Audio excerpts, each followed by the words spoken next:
Having a record cleared would be limited to possession of under 3 ounces of pot. Non-violent offenders like John Adams. I know it's been kind of tough getting jobs with my convictions of marijuana. He's been cited several times for weed in Cincinnati, and as recently as July. Most city lawmakers are persuaded by the employment argument. I've tried a lot of fast food, and I've also tried warehousing jobs. And I've got the same response a lot. Like, it's all over the weed charges. Put the facial tattoos aside for a moment. For decades, jail was a price people paid for possession. Police routinely made arrests.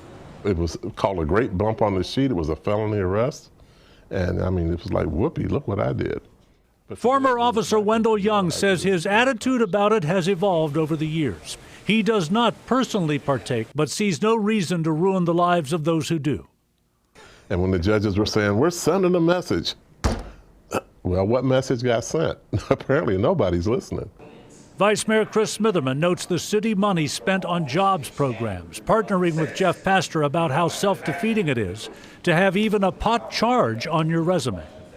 And so until we resolve that, those citizens are going to continue to have problems getting a job and moving forward.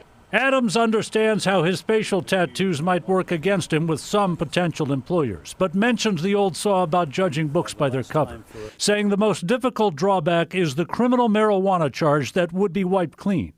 Councilman Young saying it's time. There are judges who smoke marijuana.